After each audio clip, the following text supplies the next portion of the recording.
नमस्कार, NockingNews.com में आपका स्वागत है। मैं हूं गिरिजेश वशिष्ठ। आज कुछ चीज़ें आपके सामने ऐसी रखने वाला हूं, ख़ास तौर पे ट्रंप के जो प्रतिबंध लग रहे हैं दुनिया भर पे, उसके प्रभाव क्या होने वाले हैं, इसकी चर्चा हम करने वाले हैं। और ये जो प्रभाव हैं, ये प्रभाव अमेरिका के ऊपर क्या पड़ने वाले हैं, इसकी चर्चा करेंगे।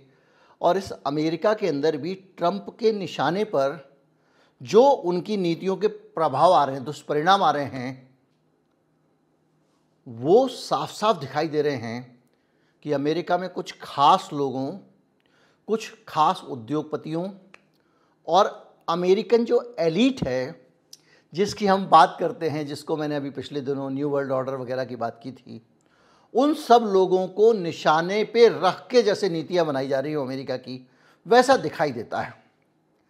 आज कुछ खबरें हैं। एक खबर यह है कि यूक्रेन को किसी भी प्रकार की सैन्य सहायता को अमेरिका ने रोक दिया है। मतलब हथियार अमेरिका अब यूक्रेन को नहीं देगा, पहली चीज़। दूसरी चीज़, अमेरिकी हथियार भी नहीं जा पाएंगे, ऐसा नहीं कि यूरोप बेच दे। चीन के ऊपर, कनाडा के ऊपर और मैक्सिको के ऊपर कुछ प्रतिबंधों का इन्होंने ऐलान किया है ट्रंप बाबू ने। और वो प्रतिबंध है कि इन देशों से जो भी चीज़ आएगी उस पर 25% टैरिफ लगेगा और चीन के यहाँ से जो चीज़ आएगी उस पर 10% टैरिफ लगेगा। अब इन टैरिफ के जवाब में कनाडा ने भी टैरिफ लगा दिया है, चीन ने 15% लगा दिया है। लेकिन ये जो टैरिफ लगा है ये खास चुनिंदा चीज़ों पर लगा है। जिन चीज़ों पर ये जवाबी टैरिफ लगा है, यानी जो बदले की भावना से लगाया गया रेसिप्रोकल टैरिफ था, उसके जवाब में इन देशों ने जो टैरिफ लगाया है, उससे बहुत सारे लोगों की नींद उड़ गई है अमेरिका में। और सिर्फ टैरिफ से नहीं, यूक्रेन वाले फैसले से भी। कुछ रिसर्च किया है, उसको मैं आपको बताता हूँ। हालत यह है कि अंतर्राष्ट्रीय व्यापार टैरिफ लगाने से चीन, कनाडा, मैक्सिको और यूरोपीय देशों पर जो टैरिफ लगाए जा रहे हैं, उसकी प्रतिक्रिया में ये देश भी टैरिफ लगा रहे हैं। अब किन चीज़ों पर कनाडा ने टैरिफ लगाया, पहले ये समझ लें, या पहले यूक्रेन के हथियार समझ लें। पहले कनाडा समझ लेते हैं। यूक्रेन के हथियार पे प्रतिबंध लगाने का मतलब ये है कि बहुत सारी हथियार कंपनियां जो अमेरिका में हथियार बेच कर घर भर रही थी, और अमेरिका को पूरी दुनिया में हथियार बेचने का किंग माना जाता है, अब रिजीम बदलने से वो कंपनियां रोती हुई नज़र आ रही हैं। कितना नुकसान हुआ है, किसका नुकसान हुआ है, उस पर आएंगे। लेकिन स्टील, एल्युमिनियम पर 10 से 15% का टैरिफ लगा दिया है कनाडा ने। लकड़ी और बिल्डिंग मटेरियल पे भी एक्स्ट्रा टैरिफ लगाया गया है। कनाडा के पास बहुत ज़मीन है और लकड़ी इफ़रात में उसके पास, बिल्डिंग मटेरियल भी उसके पास भरपूर है, उसके बावजूद वो अमेरिका से मंगाता था।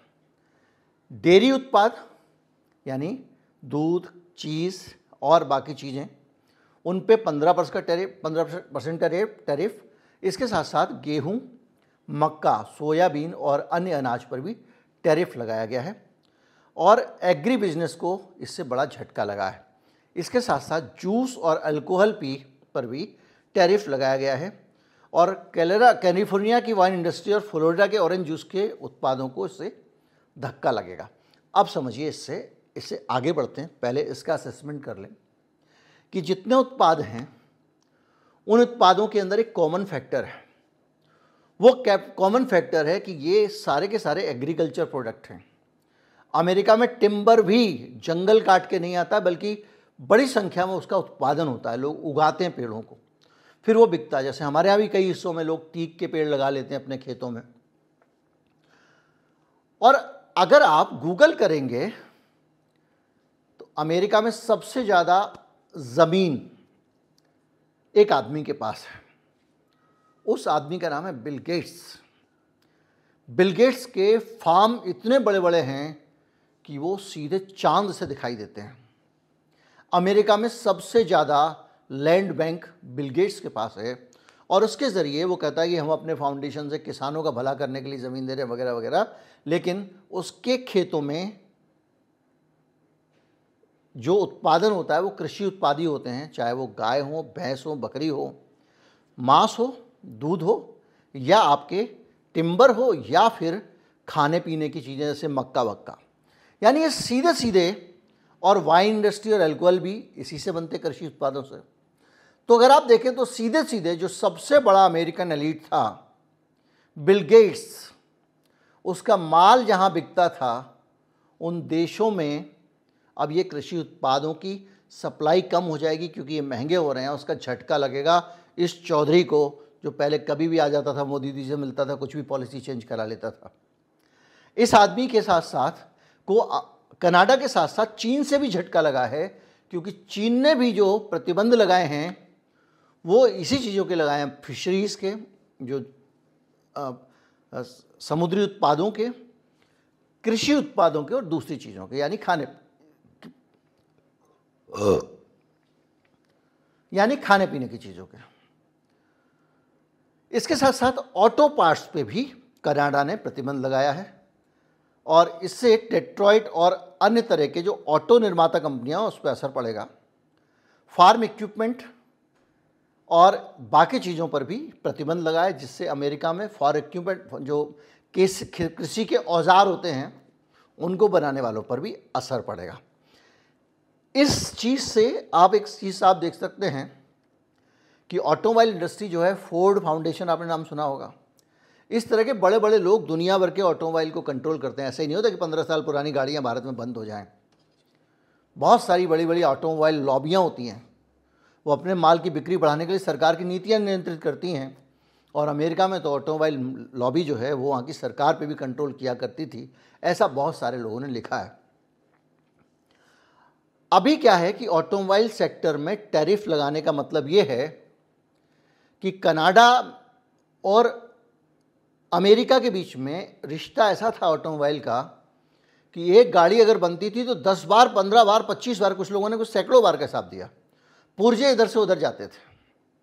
यानी यहाँ कोई पुर्जा बनेगा, फिर वो वहाँ जाएगा, वहाँ से तैयार करके एक बड़ा पुर्जा बन जाएगा, वो यहाँ आ जाएगा। इस तरह से करके पुर्जे, पदार्थ सारी चीज़ों से करके कार की जो इंडस्ट्री थी वो वेल नेट थी, और अब उस इंडस्ट्री को इससे बड़ा नुकसान होने वाला है। टेक्सटाइल में और कंज्यूमर गुड्स के बारे में हम आपको बता ही चुका। अब हम बताते हैं कि किसको क्या असर होगा। जो स्टील और एल्युमिनियम है उसको लेकर US steel, Alcoa, Nucor corporation, ये 3 बड़ी कंपनियां मानी जा रही हैं, और निर्यात में कमी होने से इनके ऊपर बुरा असर पड़ेगा, इनके मुनाफे प्रभावित होंगे। और इसमें टेस्ला, स्पेसएक्स और कार्ल icon जैसे लोग भी प्रभावित होंगे, क्योंकि ये उनके उत्पाद अपने यहाँ इस्तेमाल करते हैं। फोर्ड, जनरल मोटर और टेस्ला की कार इलेक्ट्रॉनिक ज़्यादा है, इंजन मैकेनिकल पार्ट कम है, प्लास्टिक एलिमेंट ज़्यादा है। लेकिन फोर्ड और जनरल मोटर बुरी तरह प्रभावित होने वाले हैं। जैसा मैंने बताया कि इनका किस तरह से असर पड़ेगा। विलियम फोर्ड, मेली बारा, जो जीएम की सीईओ हैं, और ये लोग अमेरिका की नीतियों को प्रभावित करते रहे हैं, और उनका सिक्का सिर्फ अमेरिका में नहीं पूरी दुनिया में चलता था। हमारे यहाँ भी कई नेताओं के बारे में कहा जाता है कि वो फोर्ड फाउंडेशन के लिए काम किया करते थे और भारत की नीतियों को प्रभावित करने के लिए काम करते थे। और मनमोहन सिंह की सरकार जब गिराई गई तो उसके लिए जो अन्ना आंदोलन हुआ था उसके बारे में कई बार कहा गया कि फोर्ड फाउंडेशन ही से ही पैसा आता था। यानी दुनिया को गवर्न करने वाला जो अमेरिकी एलीट है उस पर सबसे ज़्यादा असर ट्रंप की नीतियों का पड़ रहा है। ये जो कुछ भी हो रहा है ये ट्रंप ही इनिशिएट कर रहा है, ये नहीं भूलना चाहिए। Kargil, Archer, Daniels and Midland, Tyson foods, ये कंपनियां हैं जो कृषि उत्पादन बनाती हैं। लेकिन बिल गेट्स और वारेन बफेट भी मैंने आपको बताया कि दुनिया के सबसे बड़े इन्वेस्टर हैं, और उन्होंने बड़ी संख्या में खेती में इन्वेस्ट किया हुआ है। यानी वारेन बफेट के भी तमाम तरह से, जिसको कहते हैं कि पैसे फंसने के चांसेस हैं, इसीलिए उसने काफ़ी पैसा निकाल लिया है। और बिल गेट सबसे बड़े कृषि भूमि के मालिक हैं। इसके साथ साथ मशीनरी उद्योग में कैटरपिलर और जॉन डायरे हैं जिनके ऊपर असर पड़ेगा। डेविड मैकलेन कैटरपिलर के बड़े निवेशक हैं, ये अगेन उस एलीट का हिस्सा हैं। वाइन और अल्कोहल उद्योग में कॉन्स्टलेशन ब्रांड्स एक कंपनी है, E&J गैलो वाइनरी, ये जो है बहुत ज़्यादा जब इनकी सप्लाई कनाडा में नहीं होगी तो रॉबर्ट मुगाबे जैसे बड़े एलीट के ऊपर बुरा असर पड़ेगा, क्योंकि अमेरिका के अंदर ही कंपटीशन बढ़ जाएगा। जिसको किसको कितना नुकसान हुआ अगर ये बात करें, और अब आते हैं जो पीछे पीछे से पैसे लगे हुए उसको भी जोड़ के, तो रक्षा, कृषि, ऑटो, टेक सेक्टर में निवेश करने वाले जो बड़े अमेरिकी एलीट परिवार हैं उसमें Rothschild, Morgan, Rockefeller, Warren Buffett और गेट्स जैसे घरानों को काफ़ी असर पड़ेगा। ये वो एलीट हैं जिनको कहा जाता है कि ये वर्ल्ड ऑर्डर के नियंता हुआ करते थे। और मैंने आपको बताया था कि पीटर टील के तौर पे अब नया वर्ल्ड ऑर्डर आ गया है, जिसका हिस्सा जुकरबर्ग जैसे लोग हैं और बहुत सारे लोग हैं, ये आप भूले नहीं होंगे। यानी ये जो पुराना जो वहाँ पर शासक वर्ग था वो उठा के पलटा है। पीटर टील के आदमी, चाहे बिल गेट्स मान लो, या माफ़ कीजिए चाहे ये ट्रंप मान लो, या आपके जुकरबर्ग मान लो, या अमेजोन वाले जेफ बेजोस मान लो, या आपके जो है एलोन मस्क मान लो, ये सब लोग पीटर टील के लोग हैं। और जिस तरह से पहले पीटर टील पूरे सिस्टम में घुसा अमेरिका के, उसकी जासूसी एजेंसियों के सॉफ्टवेयर तक इसकी अप्रोच पहुंच थी, वैसे ही अब वहाँ के फाइनेंशियल सिस्टम में भी ये घुस गया आपका एलोन मस्क। एक एक डिपार्टमेंट की पैसे की फाइल इसके पास है। और उन लोगों ने जो नीतियाँ बनाई हैं उसके ज़रिए ये सारे बड़े धुरंधर एक साथ ठिकाने लग गए हैं, और इसका सीधा असर अमेरिका की वैश्विक जो पूरी कंट्रोल था उस पर पड़ रहा है। ट्रंप के ऊपर कार्टून बन रहे हैं जिसमें उसे रूस के कुत्ते के तौर पे दिखाया जा रहा है, कहीं किसी और तरह से दिखाया जा रहा है। यानी पूरी तरह से जो मैंने आपको कहा था एक एक चीज़ कि गोरबाचेव अमेरिका का ट्रंप साबित हो रहे हैं। अमेरिका को आर्थिक नुकसान, रूस के कब्जे में चले जाना, और जहाँ जहाँ से अमेरिका वाले पैसा लूट रहे थे, जैसे यूक्रेन को हथियारों की सप्लाई, उन सब जगह पे शिकंजा कस जाना। यूरोप के जिन देशों के ज़रिए अमेरिका का वो एलीट समर्थन हासिल करता था अमेरिका की सहायता के बदले, उन सहायताओं को बंद करना और उन यूरोपियन देशों से संबंध खराब करना, यानी अमेरिकी हथियारों की बिक्री वहाँ पर भी प्रभावित होने वाली है। यानी हर तरफ से ये एक समेटा समाटी है।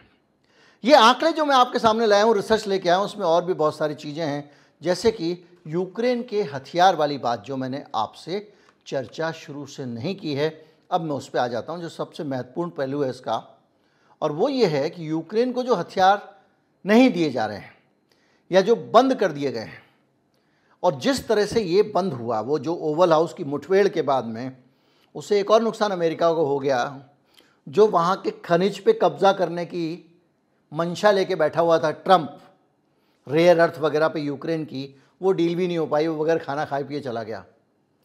यानी अब जो इनको मिलने वाला था वहाँ से वो भी नहीं मिलेगा। तो पूरी की पूरी जो सॉफ्टवेयर इंडस्ट्री है, चीन से संबंध खराब करने का मतलब क्या है? बिल गेट्स को जो चिप वगैरह आती है वहाँ से कंप्यूटर बनाने के लिए, वो महंगी पड़ेंगी। रेयर अर्थ को पहले ही चीन शिकंजे में ले चुका है, जिसके ज़रिए माइक्रो प्रोसेसर्स बनते हैं, जिससे कंप्यूटर बनता है। और एक रेयर अर्थ की उम्मीद किसी तरह से यूक्रेन से थी, और वो भी एक मुठभेड़ में धूल धूसरित हो गई है। और किस तरह से यूक्रेन को अब अगर अमेरिका हथियार नहीं देगा, एक कहावत साबित होती है, गौरा रूठेगी तो अपना सुहाग लेगी, हमारा क्या लेगी। वही सीन है कि ये यहाँ से अगर हथियार नहीं बेचेंगे, इन्हीं का नुकसान होगा। यूक्रेन को हथियार तो मिल ही जाएंगे, और लड़ाइयाँ अमेरिका करवाता ही इसलिए रहा है कि ज़्यादा से ज़्यादा हथियार बेचे जा सकें। और उस हथियार बेचने वालों को चोट पहुंचाने के लिए ही ट्रंप यहाँ शांति कराना चाहता था, तथाकथित शांति। और अब जब वो नहीं करा पाया तो उसने कहा हथियार नहीं बेचने देंगे। खैर, अब नुकसान पे आते हैं, किसकी कितना नुकसान हुआ। अमेरिका को, जो अमेरिका ने अभी यूक्रेन को सप्लाई बंद की है, उससे अरब डॉलर तक की बिक्री लॉकहीड मार्टिन कंपनी की बाधित हो जाएगी।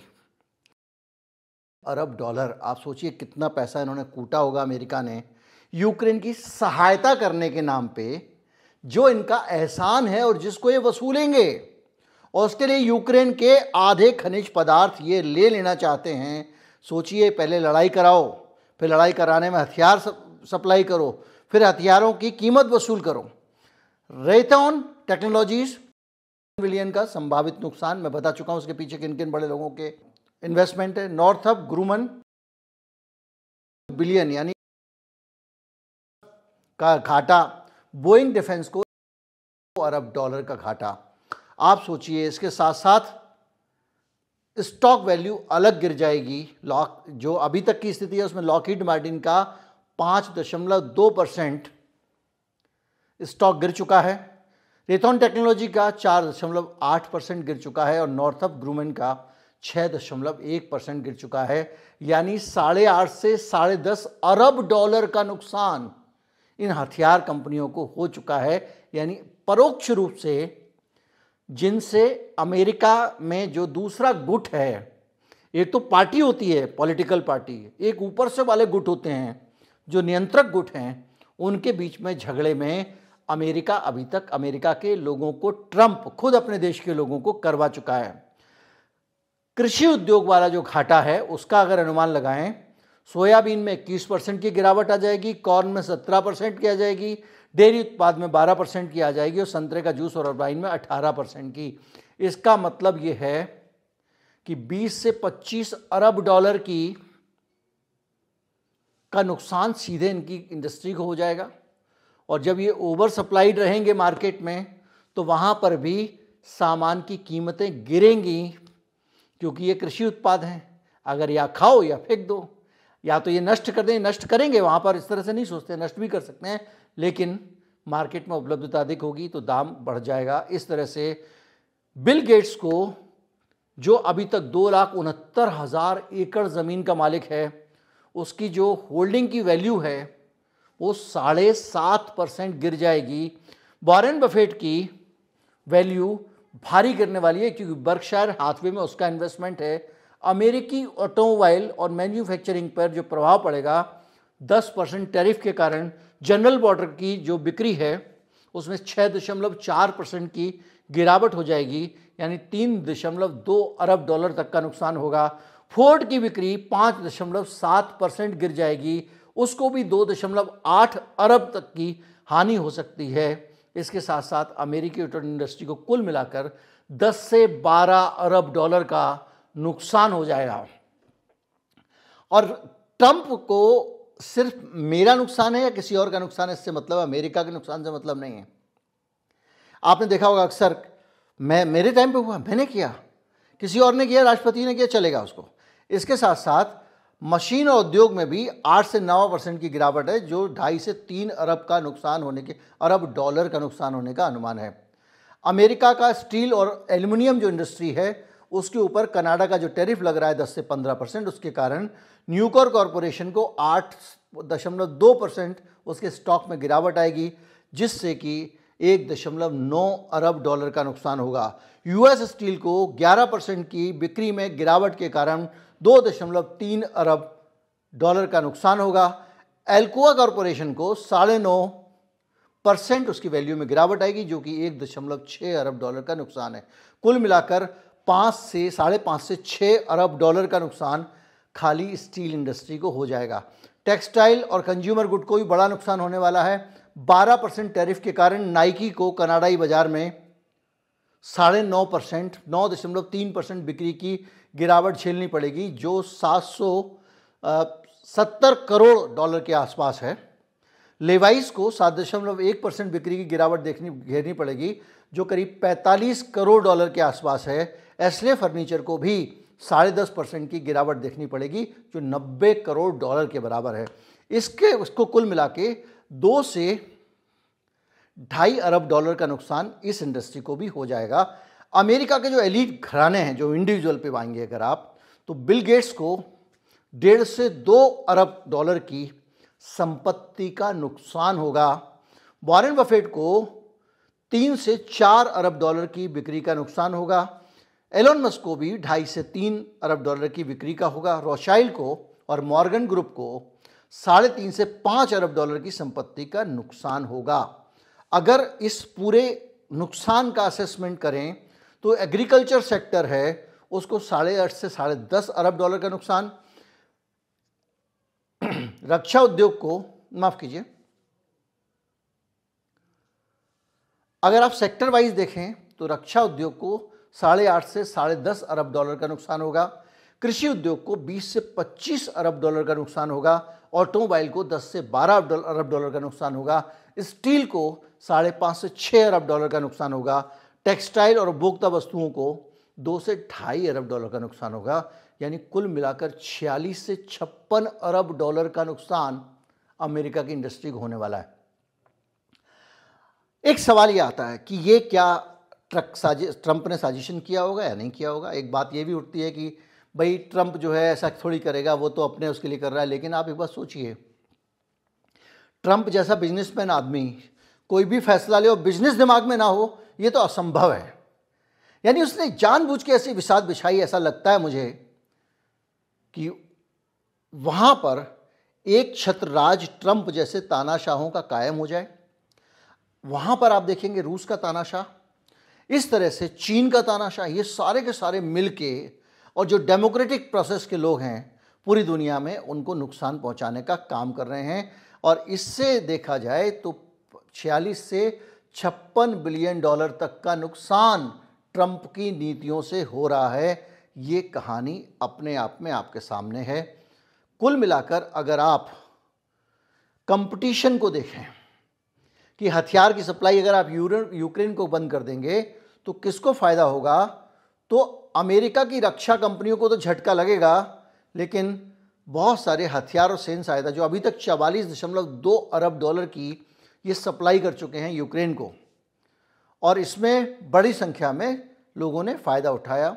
अगर आप देखें तो आने वाले दिनों में जो नुकसान होगा वो अमेरिका के रक्षा उद्योग पे वो ये होगा कि ये जो हथियार हैं, ये अब डिटेल में नहीं जाऊंगा, यूरोप से सप्लाई होंगे, यूरोप की कंपनियों को पैसा मिलेगा।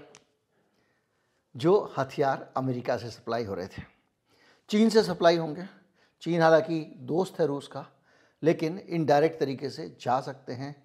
कुल मिला के जर्मनी की जो कंपनी है उनको फ़ायदा होगा, जिसका नाम जो टैंक सप्लायर रिनमेटल, फ्रांस की कंपनी डसॉल्ट है, राफेल जो बनाती है, और थेल्स रडार सिस्टम, उसको फ़ायदा होगा।